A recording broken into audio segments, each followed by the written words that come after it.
Welcome to This Explainer. Today, we're diving into a genuinely fascinating piece of literature to uncover why so many of us feel completely exhausted by jobs we're technically really good at.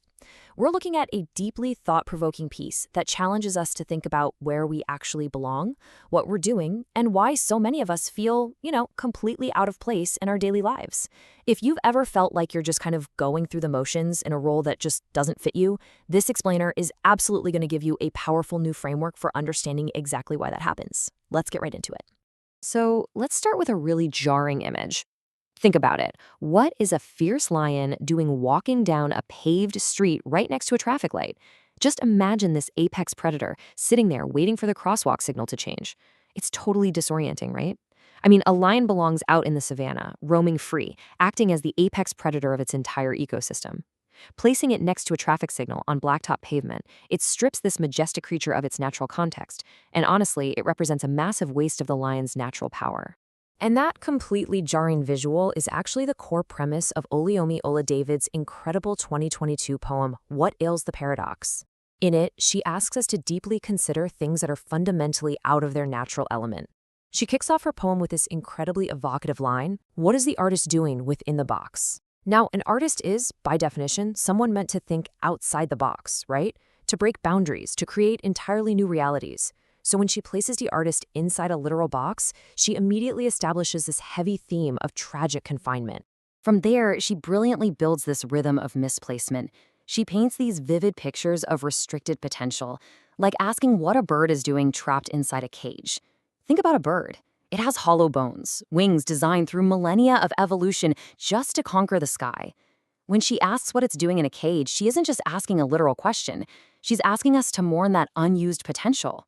The wings are still there. The instinct to fly is definitely still there, but the environment completely restricts the endowment.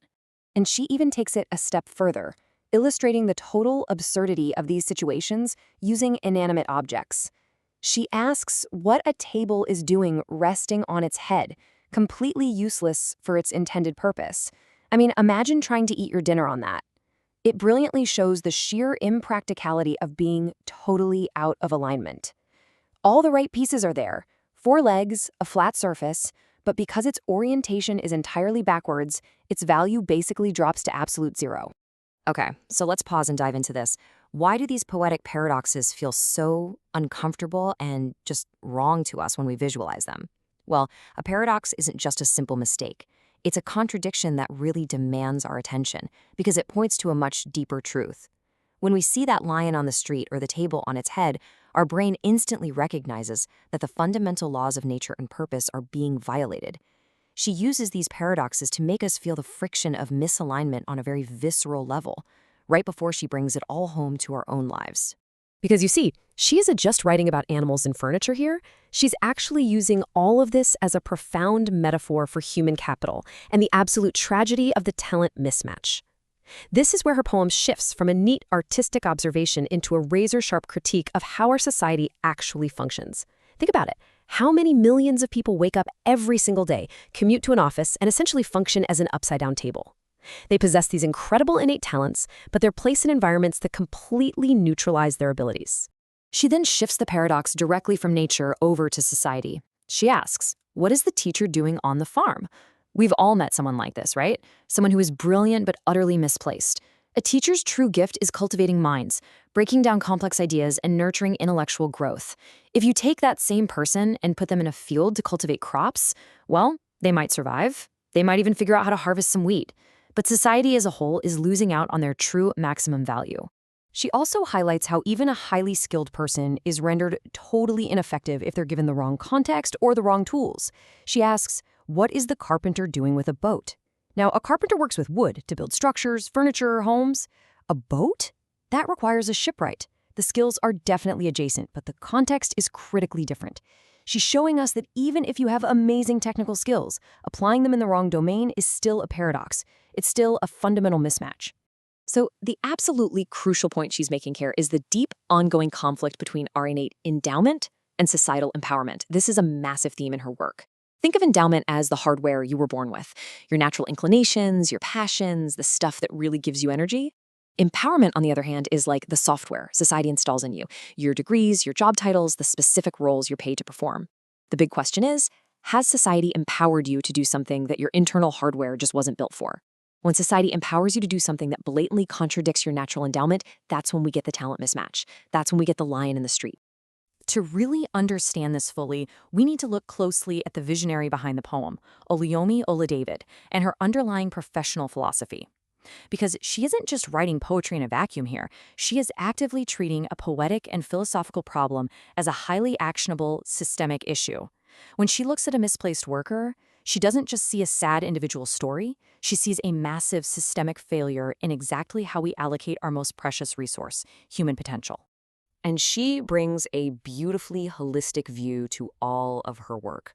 As a proudly Nigerian policy influencer, she doesn't just sit around looking at spreadsheets. She views human capital through a deeply faith-driven lens, essentially untangling the messy web of talent mismatch on a global scale. She has this profound love for people, she generates solutions that influence real-world policy, and she uses her sharp analytical skills to provide incredible clarity on what are, frankly, very complex human capital issues. Which brings us to a somewhat harsh but absolutely necessary distinction she makes: life versus job. She strongly urges us to evaluate this balance, warning us not to confuse mere economic survival with our true purpose. Look, it is so easy in our modern economy to just take a job to pay the bills, and there is zero shame in survival. But she challenges us to remember that a job is ultimately just an economic function. Life, in her terminology, is the actual fulfillment or your fundamental mission. When your job completely sidelines your life's true purpose, you basically become that bird in the cage. You might be economically fed, sure, but you definitely aren't flying. So, what's the solution? Well, her ultimate goal, drawn directly from her high-level policy insights, is to finance what she calls wholesome human capital, meaning ensuring people are placed exactly where they can truly thrive and grow. This is really where her policy mind shines. Just imagine if companies actually invested in where you naturally thrive, rather than just scrambling to fill a vacant slot on an org chart. She advocates for governments, businesses, and educational systems to just stop pushing people into whatever slots are available. Instead, we need to invest in identifying people's core endowments early on and then intentionally financing pathways that actually align with those natural gifts. That is how you build a thriving, truly innovative society.